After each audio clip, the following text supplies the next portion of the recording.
Hi friends, welcome back to my YouTube channel. ಇವತ್ತು ಹೊಸ ರೆಸಿಪಿಯೊಂದಿಗೆ ಬಂದಿದ್ದೀನಿ. ಇವತ್ತು ತಾಲಿಪೀಠ ಮಾಡ್ತಾಯಿದ್ದೆ, ಹಾಗಾಗಿ ಹೇಗೆ ಮಾಡೋದು ಅಂತ ತೋರಿಸ್ಕೊಡ್ತಾ ಇದ್ದೀನಿ. ತಾಲಿಪೀಠ ಮಾಡಲಿಕ್ಕೆ ಒಂದು ಈರುಳ್ಳಿ, ಒಂದು ಸೌತೆಕಾಯಿ, ದೊಡ್ಡ ಸೌತೆಕಾಯಿ, 2 ಕ್ಯಾರೆಟ್ ತೊಗೊಂಡಿದ್ದೀನಿ, ಸ್ವಲ್ಪ ಕರಿಬೇವು, ಸ್ವಲ್ಪ ಕೊತ್ತಂಬರಿ, ಇಷ್ಟನ್ನು ತೊಗೊಂಡು ಚಿಕ್ಕ ಚಿಕ್ಕದಾಗಿ ಕಟ್ ಮಾಡ್ಕೊತೀನಿ ಎಲ್ಲನೂ. ತಾಲಿಪೀಠ ಮಾಡಲಿಕ್ಕೆ ಎಲ್ಲ ತರಕಾರಿನೂ ಕಟ್ ಮಾಡಿ ತೊಗೊಂಡಿದ್ದೀನಿ ನೋಡಿ. ಇದನ್ನು ಕ್ಯಾರೆಟ್ನ ತುರಿದು ತೊಗೊಂಡಿದ್ದೀನಿ ಇಷ್ಟನ್ನು, ಮತ್ತು ಸ್ವಲ್ಪ ಒಂದು ಬಿಗ್ ಸೈಜ್ ಈರುಳ್ಳಿನ ಕಟ್ ಮಾಡಿ ತೊಗೊಂಡಿದ್ದೀನಿ. ಚಿಕ್ಕ ಚಿಕ್ಕದಾಗಿ ತೊಗೋಬೇಕು, ಮತ್ತು ಮಧ್ಯೆ ದಪ್ಪ ಸಿಕ್ಕರೆ ಇದು ಹರಿದೋಗೋ ಚಾನ್ಸ್ ಇರುತ್ತೆ ತಾಲಿಪೀಠು. ಹಾಗಾಗಿ ಚಿಕ್ಕ ಚಿಕ್ಕದಾಗಿ ಕಟ್ ಮಾಡಿ ಆನಿಯನ್ನ ತೊಗೊಂಡಿದ್ದೀನಿ.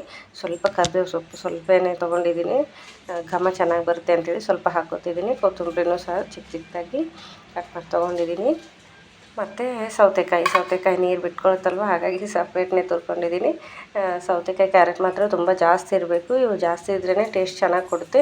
ಈರುಳ್ಳಿ ಸಹ ಜಾಸ್ತಿ ಇದ್ದರೆ ಒಳ್ಳೆಯದು, ಚೆನ್ನಾಗಿ ಟೇಸ್ಟ್ ಕೊಡುತ್ತೆ. ಹಿಟ್ಟು ಜಾಸ್ತಿಯಾಗಿ ತರಕಾರಿ ಸ್ವಲ್ಪ ಕಡಿಮೆ ಆದರೆ ಅಷ್ಟು ಟೇಸ್ಟ್ ಇರೋಲ್ಲ. ಹಾಗಾಗಿ ತರಕಾರಿ ಸಹ ಹಿಟ್ಟು ಸಮವಾಗಿ ಜಾಸ್ತಿ ಹಾಕ್ಕೋಬೇಕು, ಹಾಗಿದ್ದರೆ ಟೇಸ್ಟ್ ಮಾತ್ರ ತುಂಬ ಸಖತ್ತಾಗಿ ಬರುತ್ತೆ ನೋಡಿ. ಈ ಥರ ಎಲ್ಲನೂ ರೆಡಿ ಮಾಡಿ ಇಟ್ಕೊಂಡಿದ್ದೀನಿ. ಈಗ ಮಾಡೋಕ್ಕೆ ಹಿಟ್ಟು ತೊಗೋತೀನಿ.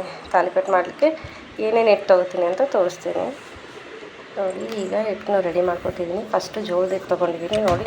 ಇಷ್ಟು ಜೋಳದ ಹಿಟ್ಟು ತೊಗೊಂಡಿದ್ದೀನಿ, ಅದಕ್ಕೆ ಗೋಧಿ ಹಿಟ್ಟು ಹಾಕೋತೀನಿ ನೋಡಿ. ಗೋಧಿ ಹಿಟ್ಟು ಇಷ್ಟು ಹಾಕೋದು. ಗೋಧಿ ಹಿಟ್ಟು, ಅಕ್ಕಿ ಹಿಟ್ಟು, ಜೋಳದ ಹಿಟ್ಟು ಇವೇ ಜಾಸ್ತಿ ಕ್ವಾಂಟಿಟಿಯಲ್ಲಿರಬೇಕು. ಇನ್ನು ಮಿಕ್ಕಿದಿಟ್ಟು ಸ್ವಲ್ಪ ಕಡಿಮೆ ಕ್ವಾಂಟಿಟಿಯಲ್ಲಿರಬೇಕು ನೋಡಿ. ಇಷ್ಟು ಗೋಧಿ ಹಿಟ್ಟು ಹಾಕ್ಕೊಂಡಿದ್ದೀನಿ. ನೆಕ್ಸ್ಟ್ ಅಕ್ಕಿ ಹಿಟ್ಟು ಹಾಕೋತೀನಿ ನೋಡಿ. ಅಕ್ಕಿ ಹಿಟ್ಟು ತೊಗೋತಿದ್ದೀನಿ, ಸ್ವಲ್ಪ ಹಾಕ್ಕೊಂಡಿದ್ದೀನಿ. ಈಗ ಅಕ್ಕಿ ಹಿಟ್ಟು ಇನ್ನೂ ಸ್ವಲ್ಪ ಹಾಕೋತೀನಿ ನೋಡಿ. ಇಷ್ಟು ಅಕ್ಕಿ ಹಿಟ್ಟು ತೊಗೊತಿದ್ದೀನಿ ನೋಡಿ. ಇಷ್ಟ ಆಗಿದೆ. ಈಗ ಸ್ವಲ್ಪ ಅಕ್ಕಿ ಹಿಟ್ಟು ಹಾಕೋದ್ರಿಂದ ಕ್ರಿಸ್ಪಿನೂ ಚೆನ್ನಾಗಿ ಬರುತ್ತೆ, ಎಷ್ಟು ಚೆನ್ನಾಗಿರುತ್ತೆ ನೋಡಿ. ಇಷ್ಟು ಅಕ್ಕಿ ಹಿಟ್ಟು ತೊಗೊಂಡಿದ್ದೀನಿ. ಈಗ ಒಂದು 2-3 ಸ್ಪೂನ್ ಅಷ್ಟೇ ರಾಗಿ ಹಿಟ್ಟು ತೊಗೋತೀನಿ, ಜಾಸ್ತಿ ಬೇಡ ರಾಗಿ ಹಿಟ್ಟು.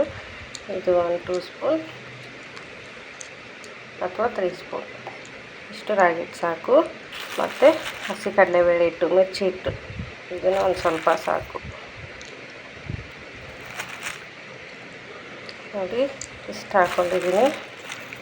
ಇದರಲ್ಲಿ ಕ್ವಾಂಟಿಟಿ ಅಕ್ಕಿದು, ಗೋಧಿ ಹಿಟ್ಟದು ಮತ್ತು ಅಕ್ಕಿ ಹಿಟ್ಟು, ಗೋಧಿ ಹಿಟ್ಟು, ಜೋಳದ ಹಿಟ್ಟಿದ್ದು ಕ್ವಾಂಟಿಟಿನೇ ಜಾಸ್ತಿ ಇರಬೇಕು. ರಾಗಿ ಹಿಟ್ಟು, ಹಸಿ ಕಡಲೆಬೇಳೆ ಹಿಟ್ಟು ಕ್ವಾಂಟಿಟಿ ಕಡಿಮೆ ಇರಬೇಕು, ಹಾಗಿದ್ರೆ ಟೇಸ್ಟ್ ಚೆನ್ನಾಗಿ ಬರುತ್ತೆ ನೋಡಿ. ಇಷ್ಟು ಹಿಟ್ಟುಗಳು ಹಾಕ್ಕೊಂಡಿದ್ದೀನಿ ನೋಡಿ. ಇಷ್ಟು ಹಿಟ್ಟುಗಳನ್ನೆಲ್ಲ ನೀಟಾಗಿ ಮಿಕ್ಸ್ ಮಾಡ್ಕೊತೀನಿ ಫಸ್ಟು.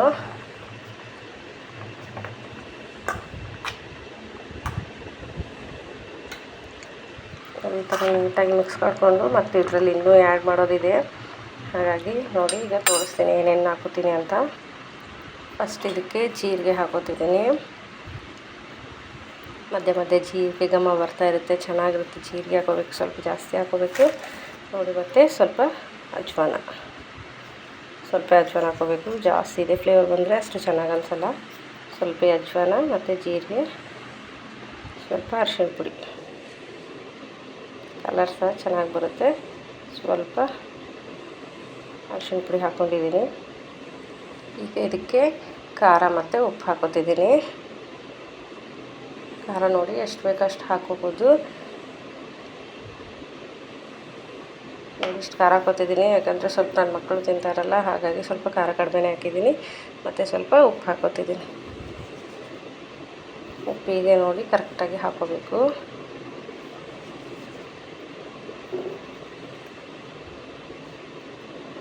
ಇಷ್ಟು ಉಪ್ಪು ಹಾಕ್ಕೊಂಡಿದ್ದೀನಿ. ಈಗ ಕಟ್ ಮಾಡಿಟ್ಕೊಂಡಿರೋ ಎಲ್ಲ ವೆಜಿಟೇಬಲ್ಸ್ನ ಇದಕ್ಕೆ ಆ್ಯಡ್ ಮಾಡ್ಕೋಬೇಕು ನೋಡಿ. ಇಷ್ಟನ್ನು ಫಸ್ಟು ಮಿಕ್ಸ್ ಮಾಡ್ಕೊಂಡ್ಬಿಡ್ತೀನಿ. ಇದ್ರ ಜೊತೆ ಎಲ್ಲನೂ ಮಿಕ್ಸ್ ಆಗಲಿ. ಈ ಥರ ಎಲ್ಲನೂ ನೀಟಾಗಿ ಮಿಕ್ಸ್ ಮಾಡಿಕೊಂಡು ಇದೆಲ್ಲ ಕಟ್ ಮಾಡಿಟ್ಕೊಂಡಿರೋದನ್ನ ಒಂದೊಂದಾಗಿ ಆ್ಯಡ್ ಮಾಡ್ಕೋತೀನಿ ನೋಡಿ. ಫಸ್ಟು ಸೌತೆಕಾಯಿ ಇಷ್ಟು ನೀರು ಬಿಟ್ಕೊಂಡಿದೆ ನೋಡಿ, ಇದು ತುರ್ಕೊಂಡಿರೋ ಸೌತೆಕಾಯಿನ ಹಾಕೋತಿದ್ದೀನಿ.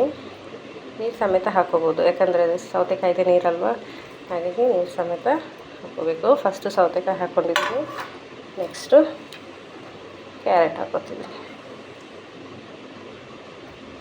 ಕ್ಯಾರೆಟು ಸೌತೆಕಾಯಿ ಜಾಸ್ತಿ ಇದ್ದಷ್ಟು ಟೇಸ್ಟ್ ಚೆನ್ನಾಗಿರುತ್ತೆ, ಹಾಗಾಗಿ ಸ್ವಲ್ಪ ಜಾಸ್ತಿನೇ ಹಾಕ್ಕೋಬೇಕು ನೋಡಿ. ಕ್ಯಾರೆಟ್ ಹಾಕ್ಕೊಂಡಿದ್ದೀನಿ. ಈಗ ಈರುಳ್ಳಿ ಹಾಕ್ಕೋತಿದ್ದೀನಿ. ಎಲ್ಲ ಕಲರ್ಫುಲ್ಲಾಗಿ ಕಾಣ್ತಾ ಇರುತ್ತೆ. ತಾಲಿಪೀಠ ಮಾತ್ರ ತಿನ್ನೋಕ್ಕೂ ಅಷ್ಟೇ ಚೆನ್ನಾಗಿರುತ್ತೆ. ಹಾಗಾಗಿ ಇದನ್ನ ಆಗಾಗ ಮಾಡ್ತಿರ್ತೀವಿ. ಒಂದಿಷ್ಟು ಆನಿಯನ್ ಹಾಕೋತಿದ್ದೀನಿ, ಕಟ್ ಮಾಡಿದ್ದಷ್ಟು ಆನಿಯನು ಹಾಕೊಂಡ್ಬಿಡ್ತಿದ್ದೀನಿ. ಸ್ವಲ್ಪ ಕರಿಬೇವು, ಸುಮ್ಮನೆ ಫ್ಲೇವರ್ಗೋಸ್ಕರ ಸ್ವಲ್ಪ ಕರಿಬೇವು ಹಾಕ್ಕೊಂಡಿದ್ದೀನಿ ಅಷ್ಟೇ. ಮತ್ತು ಕೊತ್ತಂಬರಿ, ಕಟ್ ಮಾಡಿಟ್ಕೊಂಡಿರೋ ಕೊತ್ತಂಬರಿ ಇಷ್ಟನ್ನು ಹಾಕಿ ಉಪ್ಪು ಖಾರ ಎಲ್ಲ ಹಾಕ್ಕೊಂಡ್ಬಿಟ್ಟಿದ್ವಲ್ವ. ಈಗ ನೀಟಾಗಿ ನೀರು ಹಾಕಿ ಮಿಕ್ಸ್ ಮಾಡ್ಕೋಬೇಕು. ಫಸ್ಟ್ ಇದನ್ನು ಮಿಕ್ಸ್ ಮಾಡ್ಕೋಬೇಕು, ಯಾಕಂದರೆ ಸೌತೆಕಾಯಲ್ಲಿ ನೀರಿರುತ್ತಲ್ವ, ಅದೆಲ್ಲ ನೋಡಿ ಹಿಟ್ಟಿಗೆ ಎಷ್ಟು ಹಿಡ್ಕೊಳುತ್ತೋ ನೋಡಬೇಕು. ಫಸ್ಟು ಇಷ್ಟೆಲ್ಲ ಮಿಕ್ಸ್ ಮಾಡಿಕೊಂಡು ಆಮೇಲೆ ನೀರು ಎಷ್ಟು ಬೇಕೋ ಅಷ್ಟನ್ನು ಹಾಕಿ ಮಿಕ್ಸ್ ಮಾಡ್ಕೋಬೇಕು. ಈಗ ಇದನ್ನ ಮಿಕ್ಸ್ ಮಾಡ್ಕೊತೀನಿ ನೋಡಿ. ತರಕಾರಿನೆಲ್ಲನೂ ಹಾಕಿಬಿಟ್ಟು ಮಿಕ್ಸ್ ಮಾಡ್ಕೊಂಡಿದ್ದೀನಿ. ಈಗ ನೀರು ಹಾಕಿ ಸ್ವಲ್ಪ ನೀರು ಹಾಕಿ ಮಿಕ್ಸ್ ಮಾಡ್ತಾ ಬರಬೇಕು. ಉಪ್ಪೆಲ್ಲ ಈಗಲೇ ಹಾಕೊಂಡ್ಬಿಡ್ಬೇಕು, ಆಮೇಲೆ ಹಾಕಿದರೆ ಮತ್ತೆ ಅಷ್ಟು ಹತ್ಕೊಳ್ಳಲ್ಲ. ಹೀಗೆ ಎಷ್ಟು ಉಪ್ಪು ಚೆಕ್ ಮಾಡಿ ಹೀಗೆ ಹಾಕೊಂಡ್ಬಿಡ್ಬೇಕು ನೋಡಿ. ನೀರು ಹಾಕಿ ಸ್ವಲ್ಪನೇ ಮಿಕ್ಸ್ ಮಾಡ್ಕೋಬೇಕು. ಜಾಸ್ತಿ ತೆಳುವಾದರೆ ಮತ್ತೆ ಕೈಲೇ ತಟ್ಟಕ್ಕೆ ಬರೋದಿಲ್ಲ. ಹಾಗಾಗಿ ನೀರು ಸ್ವಲ್ಪ ಹಾಕಿ, ಸೌತೆಕಾಯಿ ಬೇರೆ ನೀರು ಬಿಟ್ಕೊಳ್ಳುತ್ತಲ್ಲ, ನೋಡಿ ಹಾಕ್ಕೋಬೇಕು. ನೋಡಿ ನಾನು ನೀರು ಹಾಕಿ ಎಲ್ಲನೂ ಮಿಕ್ಸ್ ಮಾಡ್ಕೊತಿದ್ದೀನಿ. ಮಾಡ್ಕೊಂಡ್ಮೇಲೆ ತೋರಿಸ್ತೀನಿ ನೋಡಿ. ಈ ಥರ ಇಷ್ಟು ಹಾಕ್ಕೊಂಡು ಕೈಲೇ ಲಟ್ಸೋಕೆ ಬರೋ ಥರ ಇಷ್ಟು ಹಾಕ್ಕೊಂಡು, ಇದೇನು ನೆನೆಸೋ ಅವಶ್ಯಕತೆ ಇಲ್ಲ, ಹಾಗೆಯೇ ಲಟ್ಸ್ಕೊಬೋದು, ಹಾಗೆಯೇ ಕೈಲೇ ತಟ್ಕೊಬೋದು. ನಾನು ಒಂದು 5 ನಿಮಿಷ ಸ್ವಲ್ಪ ಬಿಟ್ಟು ಮಾಡ್ಕೋತೀನಿ. ಹೀಗೆ ನೋಡಿ, ಇದನ್ನು ನೆನೆಸೋದೇನು ಬೇಕಿಲ್ಲ, ಹೀಗೇ ಮಾಡ್ಕೋಬೋದು. ಕರೆಕ್ಟ್ ಅದಕ್ಕೆ ನೆನೆ ಇಟ್ಕೊಂಡಿದ್ದೀನಿ, ಎಲ್ಲ ಕಲಿಸ್ಕೊಂಡು ಇಟ್ಕೊಂಡಿದ್ದೀನಿ. ಈಗ ಕೈಲೇ ತಟ್ಟಬೇಕಷ್ಟೇ, ಬಿಸಿದಿರಲಿ ಅಂಥೇಳಿ. ಸ್ವಲ್ಪ ಈಗ ನನ್ನ ಮಗಳು ಎದ್ದೇಳ್ತಾಳೆ, ಆಗ ತಟ್ಟಿ ಅವಳಿಗೂ ತಿನ್ಸ್ಕೊಂಡ್ರೆ ಆಯಿತು ಅಂಥೇಳಿ ನೋಡಿ. ಇಷ್ಟು ಕಲಸಿ ಇಟ್ಟಿದ್ದೀನಿ ನೋಡಿ. ಇಷ್ಟು ಹಿಟ್ಟಾಗಿದೆ ನೋಡಿ. ಈ ಥರ ನೀಟಾಗಿ ಕಲಸಿಟ್ಕೊಂಡು, ಜಾಸ್ತಿ ಸ್ಮೂತ್ ಆಗಿಬಿಟ್ರೆ ತಟ್ಲಿಕ್ಕೆ ಬರಲ್ಲ. ಹಾಗಾಗಿ ಇಷ್ಟೇ ಇದು ಹೋಗ್ತಾ ಸ್ವಲ್ಪ ನೀರು ಬಿಡುತ್ತೆ, ಯಾಕಂದರೆ ಸೌತೆಕಾಯಿ ಈರುಳ್ಳಿ ಎಲ್ಲ ಇರುತ್ತಲ್ಲ, ಸ್ವಲ್ಪ ನೀರು ಕ್ವಾಂಟಿಟಿ ಬಿಡುತ್ತೆ. ಹಾಗಾಗಿ ನೋಡಿ ಈ ಥರ ಎಲ್ಲ ಕಲಸಿಟ್ಕೊಂಡಿದ್ದೀನಿ. ಆಮೇಲೆ ಲಟ್ಸೋದನ್ನು ಸಹ ತೋರಿಸ್ತೀನಿ. ಇದನ್ನು ಕ್ಲೋಸ್ ಮಾಡಿ ಇಟ್ಬಿಡ್ತೀನಿ. ತುಂಬ ಟೇಸ್ಟಾಗಿರುತ್ತೆ, ಒಳ್ಳೆ ಹೆಲ್ತಿ ಬ್ರೇಕ್ಫಾಸ್ಟ್ ಅಂತಲೇ ಹೇಳ್ಬೋದು. ಆರೋಗ್ಯಕ್ಕೂ ಸಹ ತುಂಬ ಒಳ್ಳೆಯದು. ತರಕಾರಿ ಎಲ್ಲ ಹಿಟ್ಟುಗಳು ಇರೋದ್ರಿಂದ ಭಾಳನೇ ಒಳ್ಳೆಯದು. ಹಾಗಾಗಿ ನೋಡಿ ಎಲ್ಲನೂ ಕ್ಲೋಸ್ ಮಾಡಿ ಇಟ್ಕೊಂಡಿದ್ದೀನಿ. ಈಗ ಲಟ್ಸೋದನ್ನು ಸಹ ತೋರಿಸ್ತೀನಿ ನೋಡಿ. ರೆಡಿ ಇದೆ. ಒಂದು 5-10 ಮಿನಿಟ್ಸ್ ನೆಂದಿದೆ. ಅರ್ಜೆಂಟಿದ್ದರೆ ಮಾಡ್ಕೋಬೋದು. 5-10 ಮಿನಿಟ್ಸ್ ನನಗೆ ಟೈಮ್ ಇತ್ತು ಅಂತ ನೆನೆಸ್ಕೊಂಡಿದ್ದೆ ನೋಡಿ. ಈ ಥರ ಪೇಪರ್ ತೊಗೊಂಡಿದ್ದೀನಿ. ಈ ಥರ ಆಯಿಲ್ ಪೇಪರ್ ತೊಗೊಂಡು ನೀಟಾಗಿ ಕಟ್ ಮಾಡಿಕೊಂಡು ತೊಗೊಂಡಿದ್ದೀನಿ. ಇದನ್ನು ಆಯಿಲ್ ಪೇಪರ್ ಮೇಲೇ ತಟ್ಕೊಂಡು ಹಂಚ್ಗೆ ಹಾಕಿ ಬೇಯಿಸ್ತೀನಿ. ಮಾಡಲಿಕ್ಕೆ ಸ್ವಲ್ಪ ಎಣ್ಣೆ ತೊಗೊಂಡಿದ್ದೀನಿ. ಮಾಡೋಕ್ಕೂ ಲಟ್ಸೋಕ್ಕೂ ತಟ್ಕೊಳ್ಳೋಕ್ಕೂ ಬೇಕು, ಮತ್ತು ಬೇಯಿಸ್ಲಿಕ್ಕೂ ಎಣ್ಣೆ ಬೇಕು. ಹಾಗಾಗಿ ತೊಗೊಂಡಿದ್ದೀನಿ ನೋಡಿ. ಈ ಥರ ರೆಡಿ ಮಾಡ್ಕೊಂಡಿದ್ದೀನಿ. ಈಗ ಸ್ವಲ್ಪನೇ ತೊಗೊಂಡು ಯಾವ ಥರ ಮಾಡೋದು ಅಂತ ತೋರಿಸ್ತೀನಿ ನೋಡಿ. ಈ ಥರ ಇಷ್ಟು ತೊಗೊಂಡಿದ್ದೀನಿ ಹಿಟ್ಟನ್ನ. ಈಗ ಇದನ್ನ ನೀಟಾಗಿ ಕೈಯಲ್ಲೇ ಈ ಥರ ಮಾಡ್ಕೊತೀನಿ. ಎಷ್ಟಾಗುತ್ತೋ ಅಷ್ಟು ತೆಳ್ಳಗೆ ಮಾಡ್ಕೋಬೇಕು, ಕೈಯಲ್ಲೇ ಮಾಡ್ಕೋಬೇಕು. ತೀಡಿದ್ರೆಲ್ಲ ಹರಿಯೋ ಚಾನ್ಸ್ ಇರುತ್ತೆ. ಹಾಗಾಗಿ ಲಟ್ಸೋದೇನು ಬೇಡ, ಕೈಲೇ ಈ ಥರ ತಟ್ಕೋತಾ ಸ್ವಲ್ಪ ದೊಡ್ಡದು ಮಾಡ್ಕೋಬೇಕು. ಜಾಸ್ತಿ ಪ್ರೆಷರ್ ಹಾಕೋ ಅವಶ್ಯಕತೆ ಇಲ್ಲ. ಸ್ವಲ್ಪ ಆಯಿಲ್ ತೊಗೊಂಡು ಈ ಥರ ಲೈಟ್ ವೆಯ್ಟಾಗಿ ತಟ್ತಾ ಹೋದರೆ ಸಾಕು. ಎಷ್ಟು ಸೈಜ್ ಬೇಕೋ ಅಷ್ಟು ಸೈಜ್ಗೂ ಮಾಡ್ಕೋಬೋದು. ಸಾಕು ಚಿಕ್ಕದು ಕಲ್ಲಾಗೋ ಥರ ನೀಟಾಗಿ. ಸ್ವಲ್ಪ ತೆಳ್ಳಗಾದ್ರೇ ಟೇಸ್ಟ್ ಚೆನ್ನಾಗಿರುತ್ತೆ. ಸ್ವಲ್ಪ ದಪ್ಪ ಇದ್ದರೆ ಅಷ್ಟು ಟೇಸ್ಟ್ ಇರೋಲ್ಲ. ಹಾಗಾಗಿ ಸ್ವಲ್ಪ ತೆಳ್ಳಗೆ ಮಾಡ್ಕೋಬೇಕು ನೋಡಿ. ಈ ಥರ ಕೈಲೇ ಎಲ್ಲ ಹೆಚ್ಚು ನೀಟಾಗಿ ಮಾಡ್ಕೋತಾನೆ ತಟ್ಕೋಬೋದು.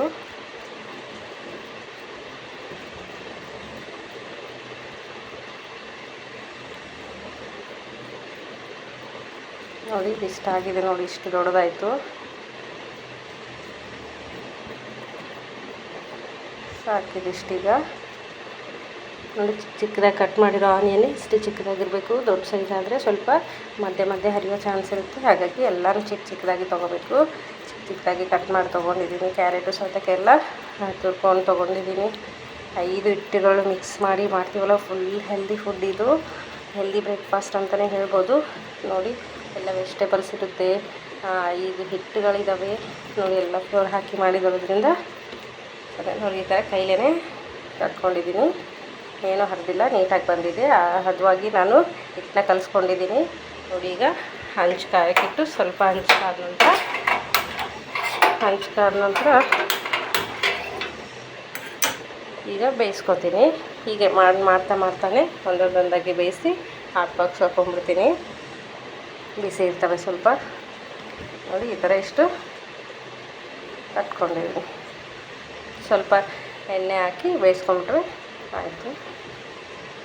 ಇಷ್ಟೇ. ಈ ಥರ ಸ್ವಲ್ಪ ತೊಗೊಂಡು ಎಷ್ಟು ಆಗ್ತವೆ ಅಷ್ಟು ತಾಲಿಪಟ್ಟನ್ನು ಸಹ ರೆಡಿ ಮಾಡ್ಕೊಂಡ್ಬಿಡ್ತೀನಿ.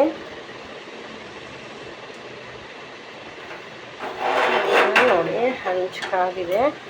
ನಾನು ಸ್ವಲ್ಪ ಕೆಳಗಡೆ ಆಯಿಲ್ ಹಾಕ್ಕೊತಿದ್ದೀನಿ. ಸ್ವಲ್ಪ ಜಾಸ್ತಿ ಏನು ಬೇಡ.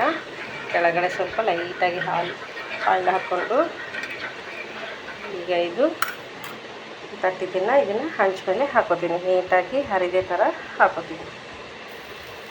ನೋಡಿ ಈ ಥರ ನೀಟಾಗಿ ಹಂಚ ಮೇಲೆ ಹಾಕ್ಕೊಂಡಿದ್ದೀನಿ. ಮೇಲೆ ಸ್ವಲ್ಪನೂ ಆಯಿಲ್ ಹಾಕ್ಕೋಬೇಕು. ನೋಡಿ ಸ್ವಲ್ಪ ಆಯಿಲ್ ಹಾಕ್ಕೊಂಡು ಈ ಥರ ಸ್ಪ್ರೆಡ್ ಮಾಡಿ ಮತ್ತು ಟರ್ನ್ ಮಾಡಿ ಕೆಳಗೇನು ಆಯಿಲ್ ಹಾಕಿರ್ತೀವಲ್ಲ ಹಾಕೋ ಅವಶ್ಯಕತೆ ಇಲ್ಲ. ಒಂದು ಸೈಡ್ ಹತ್ರ ಆಯಿಲ್ ಹಾಕ್ಕೊಂಡು ಬೇಯಿಸ್ಕೋಬೇಕು ನೀಟಾಗಿ. ಹಸಿ ಬಿಸಿ ಇರದೇ ಥರ ನೀಟಾಗಿ ಬೇಯಿಸ್ಕೋಬೇಕು. ಸ್ವಲ್ಪ ತೆಳ್ಳಗೆ ಮಾಡೋದ್ರಿಂದ ಟೇಸ್ಟ್ ಜಾಸ್ತಿ ಬರುತ್ತೆ. ದಪ್ಪ ಇದ್ದರೆ ಅಷ್ಟು ಟೇಸ್ಟ್ ಇರೋಲ್ಲ. ಆದಷ್ಟು ತೆಳ್ಳಗೆ ತಟ್ಕೋಬೇಕು. ನೋಡಿ ಈ ಥರ ಹಾಕಿದ್ದೀನಿ. ಇದು ಸ್ವಲ್ಪ ಕಲರ್ ಚೇಂಜ್ ಆಗುತ್ತೆ ಈ ಥರ. ಅವಾಗೆ ಟರ್ನ್ ಮಾಡಿ ಹಾಕೋಬೇಕು. ನೋಡಿ ಜೀರಿಗೆ ಮತ್ತು ಅಜ್ವಾನ ಓಂಕಾಳು ಎಲ್ಲ ಹಾಕಿರೋದ್ರಿಂದ ಘಮ ಬರ್ತಾಯಿದೆ. ತುಂಬ ಚೆನ್ನಾಗಿರುತ್ತೆ ಇದು ಟೇಸ್ಟು. ನಾವು ಈ ಥರ ಟರ್ನ್ ಮಾಡಿ ಬೇಯಿಸ್ಕೋಬೇಕು.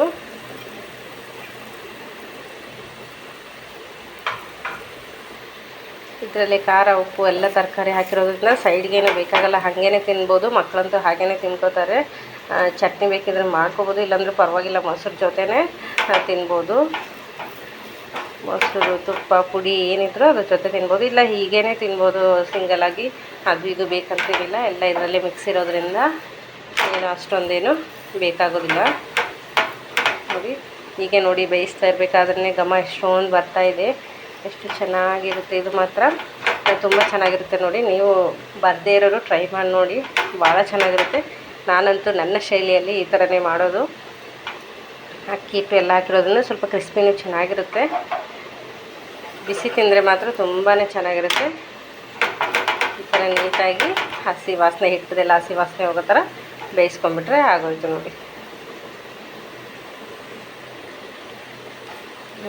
ಹಸಿರು ಮೆಣಸಿನ್ಕಾಯಿ ಹಾಕೋರು ಹಾಕ್ತಾರೆ, ಮಧ್ಯೆ ಮಕ್ಕಳಿಗೆ ಸಿಗುತ್ತಲ್ಲ ತಿನ್ನಲ್ಲ ಅಂತೇಳಿ ನಾನು ಖಾರದ ಪುಡಿ ಹಾಕ್ಕೊಂಡಿದ್ದೀನಿ. ಖಾರ ಸಹ ಸ್ವಲ್ಪ ಕಡಿಮೆನೇ ಹಾಕ್ಕೊಂಡಿದ್ದೀನಿ.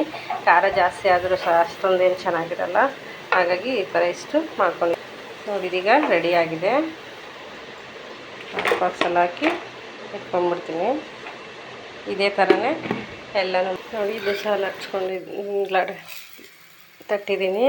ಇದಕ್ಕೂ ಸ್ವಲ್ಪ ಮೇಲೆ ಆಯಿಲ್ ಹಾಕಿ ಎಲ್ಲ ಕಡೆನೂ ಸ್ವಲ್ಪ ಸ್ಪ್ರೆಡ್ ಮಾಡಿ ಟರ್ನ್ ಮಾಡಿ ಬೇಯಿಸ್ಕೊತೀನಿ.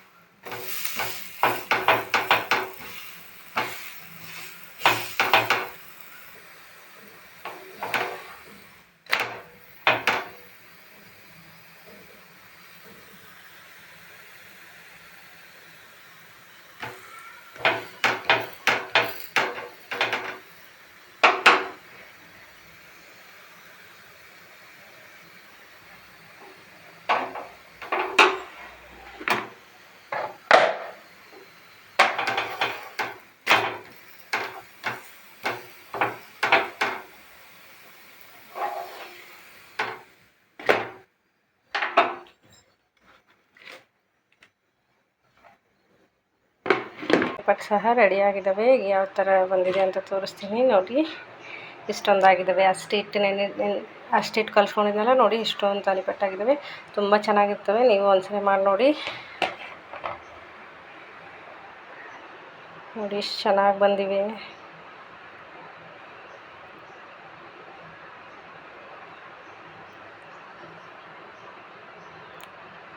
ತುಂಬ ಚೆನ್ನಾಗಿ ಬಂದಿವೆ ನೋಡಿ.